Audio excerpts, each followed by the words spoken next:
The Ravens might not have taken the field this week, but the drama around the AFC North definitely didn't take a break, and neither did Ravens fans. While Baltimore enjoyed a much-needed bye week, eyes were glued to matchups that could shift the playoff picture and breathe some life back into what's been a tough season. But before we dive into what went down with the Bengals, Steelers, Dolphins, and Browns, let's talk about our squad, because believe it or not, there's still a window of opportunity left for the Ravens, slim, but still cracked open. Now, it's not lost on anyone that this team has been in free fall. For straight losses? That's tough. Last win, that came against the Browns, and the craziest part? Joe Flacco was still their quarterback back then. Yeah, it's been that kind of season. And now, as we look ahead to the next two games, it really feels like do-or-die time. There is no more wiggle room. There are no more moral victories. If the Ravens want to have a shot, even a long one, at clawing their way back into the playoff race, it starts now. And fortunately, they're getting a boost at the perfect time. Lamar Jackson is expected back. Harbaugh confirmed it, said Lamar would be ready to go against the Bears, and when Harbaugh talks that definitively, it usually means it's locked in. That game against Chicago is going to be massive. The Bears aren't the joke team from a couple seasons ago. They're coming in hot, riding a 4-game win streak. Meanwhile, the Ravens have been ice cold, and I mean sub-zero cold.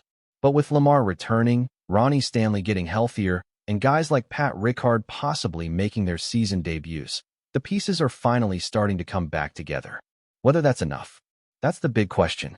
Now let's talk about some of those other AFC games that had Ravens fans all kinds of conflicted. Bengals versus Steelers? That one had everybody twisted. On one hand, seeing Joe Flacco ball out again, even if it's in a Bengals jersey, was bittersweet. Dude's been in the league since 2008. It's now 2025, and the guy is still out here slinging it.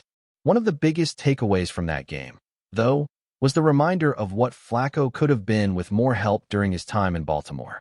A lot of fans spent years defending Joe, calling him elite, writing for him through all the criticism. But when you surround a quarterback with legit weapons, you start to see just how much of a difference that can make. That Bengals win, it helped the Ravens, even if it didn't feel good to admit. As much as Ravens fans love to see Cincinnati lose, and let's be real, it's always satisfying, the bigger threat right now is the Steelers. They've had a grip on the AFC North, and knocking them down a peg gives Baltimore a better shot at climbing back into the race. So yeah, shout out to Joe Flacco. Once a Raven, always a Raven, even if he helped us out in the most backwards way possible. Now let's move on to that Dolphins and Browns game. A game with huge implications. First off, the Browns are now ahead of the Ravens in the standings. Yeah, you heard that right. Baltimore is currently dead last in the AFC North. That's not something anybody expected heading into this season. Browns, Bengals, Steelers, all ahead of the Ravens. That's a gut punch. And it's not just about the standings. What's been even more frustrating for fans is watching other teams with backup quarterbacks still find ways to compete and win. The 49ers, the Vikings, even the Browns at times, have had key guys out and still managed to pull it together. Meanwhile, when Lamar sits, it feels like Baltimore can't even get out of neutral. All that talk about having a stacked roster, about having depth across the board, it hasn't translated when it matters most. And that's something that should concern everyone. Watching Tua throw 3 interceptions and still get bailed out by his defense shows you the kind of support good teams give their quarterbacks. The Ravens haven't had that. Not consistently. Not this year. And that's why these next 2 games, against the Bears and the Dolphins, might be the turning point. They have to be. Baltimore needs to win both, because anything less than 2-0 likely buries their postseason hopes. They've already dug a deep hole at 1-5. Digging any deeper, and it's lights out. But there's reason for cautious optimism. The bye week came at the right time. Lamar is healing up. Stanley is getting healthier. Even Roquan Smith is expected to be back, and that's huge, because this defense has been looking for leadership, for someone to steady the ship. And speaking of the defense, Eric DeCosta's been doing his homework. Word is he's out there looking for reinforcements on that side of the ball. That includes potential additions on the interior D-line and edge rushers. With Odafe Oweh now gone and Tavius Robinson dealing with injuries, the Ravens are thin at critical spots. There was even a rumor floating around that an anonymous league executive, of course, anonymous, because they always are, suggested the Ravens should consider bringing back Dean Pease. Now, no disrespect, but if that happens, you might as well wave the white flag. Dean Pease' bend but don't break philosophy was frustrating to watch back then, and honestly, you can already see shades of it in this current defense. Zach Orr's scheme has inherited that DNA, playing soft, giving up long drives, then trying to lock in at the goal line. That's not sustainable, especially not in this version of the NFL. Ravens fans have seen it all with defensive coordinators. Wink Martindale, who would blitz everybody including the water boy, to Mike Macdonald, who looked like he was building something special before bolting. And now it's Zach Orr's turn, and so far, it's been rocky. The pass rush has vanished. The consistency has vanished. And that's a problem, because if this team is going to make any kind of run, it starts with defense. And look, the truth is, this is a defining stretch for the Ravens. 2 games. Bears, then Dolphins. Win both, and you're 3-5 with a mini bye coming up thanks to Thursday Night Football. That gives you 10 days to rest, recover, and prepare for the back half of the season. And who knows, maybe by then, you've built a little momentum. Maybe the spark returns. Maybe Lamar reminds everyone why he's still one of the most dangerous quarterbacks in the league. But none of that matters if the offensive line doesn't step up. It's been rough all year. The interior has been leaky, the tackles haven't held their ground, and Lamar, when healthy, has been running for his life way too often. There are guys on the roster who could help. Emory Jones, Corey Bullock, Ben Cleveland. Those names have been floated. But here's the thing. Does Harbaugh actually have the will to make that change? That's the issue. There's a pattern with Harbs. He picks his guys, he rides with his guys, even when those guys are dragging the offense down. It's loyalty to a fault. And when you're 1-5, when every game feels like a playoff game, you can't afford that kind of stubbornness. Changes need to happen, and they need to happen fast. The line needs to be reshuffled. The defense needs help. And Harbaugh? He needs to look in the mirror and be willing to adjust, not just point fingers down the depth chart. There's still a path. It's narrow, it's rocky, but it's there. The Ravens can make a run, but it's going to take more. Then Lamar's return. It's going to take real change in the trenches, on the sidelines, and maybe most importantly, in the mindset.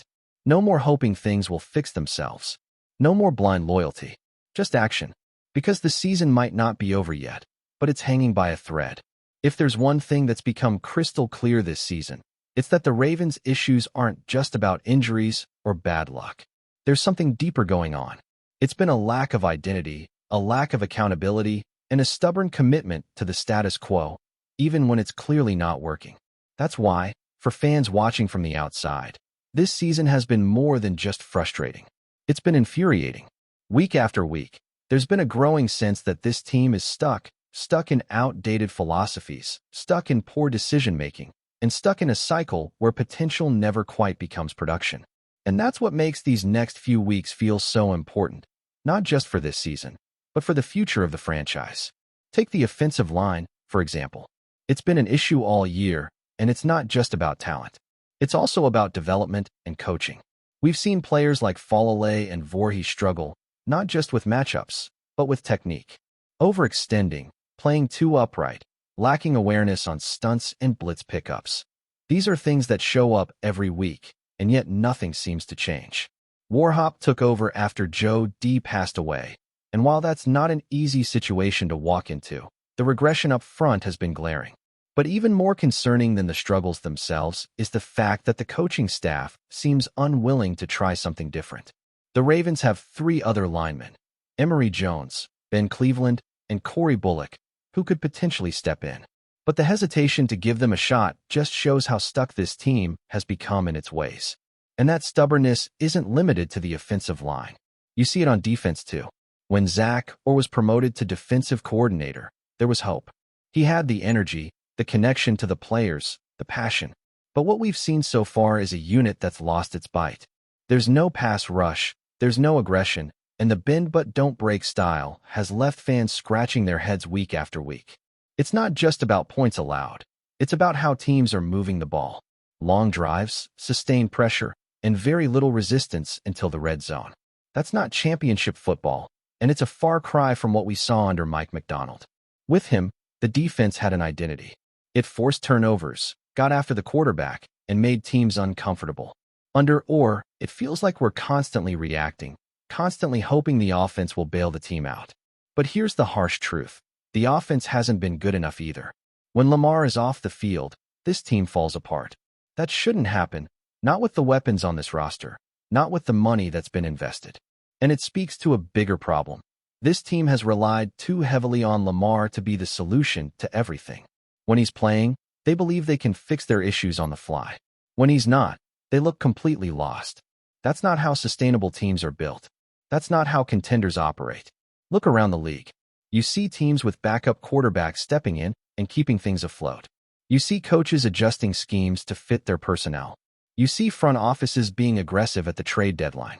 Meanwhile, Baltimore feels like it's just coasting, hoping things will magically turn around. And while the return of Lamar Jackson is a huge boost, it shouldn't take a superstar to keep this team competitive. It shouldn't take an MVP-level performance just to win a game. This team has talent. Nobody's denying that. But talent alone doesn't win games. Execution does. Discipline does. Coaching does. And right now, there's a leadership problem. It's easy to look at the players, but the issues start at the top. Eric DeCosta has built a roster that's had some great moments, but he's also handed out big contracts to players who haven't lived up to them. Ronnie Stanley has been injured and inconsistent. Roquan Smith, while still solid, hasn't looked like the difference maker we saw when he first arrived. And Marlon Humphrey, once a cornerstone, has been fighting through injuries and hasn't looked like himself. These are the guys eating up a big chunk of the cap, and when your top-paid players aren't producing like elite players, the rest of the roster suffers. So now the question becomes, what's the plan? What's the solution? Can this team really pull off a turnaround, or are we watching the slow unraveling of a once promising season? There's no doubt the Ravens have the potential to go on a run. The schedule is tough, but it's not impossible. The Bears and Dolphins are beatable. A win against both would change the narrative and give this team momentum heading into a mini-bye week. But to make that happen, they need to play with urgency and with accountability. Harbaugh has to be willing to make changes. The offensive line can't stay the same. The defensive scheme can't stay the same. The energy can't stay the same. It's time for a shakeup. Before we dive in, don't forget to hit that subscribe button and give this video a thumbs up. Your support keeps us bringing you the latest news on the Baltimore Ravens. And hey, drop your take in the comments below. We want to hear from the flock. He's back. Michael Pierce, the defensive tackle who once terrorized offensive lines across the NFL, is reportedly ending his brief retirement to rejoin the Baltimore Ravens. Sources close to the team hint that talks have been progressing behind closed doors, and fans might see Pierce back in purple and black much sooner than expected. The news has set the rumor mills ablaze, as speculation swirls over what this could mean for Baltimore's defensive front. Pierce, known for his disruptive presence in the middle, had shocked fans and analysts alike when he announced his retirement, citing a mix of personal reasons and the physical toll of the game. But now, whispers from inside the Ravens organization suggest a sudden change of heart. Could it be the lure of a playoff push, unfinished business in Baltimore, or simply missing the roar of the stadium? Whatever the reason, the locker room is reportedly buzzing with excitement at the thought of Pierce's return. The timing couldn't be more intriguing. The Ravens' defensive line has shown flashes of brilliance this season, but injuries and inconsistent play have left gaps that Pierce is uniquely equipped to fill.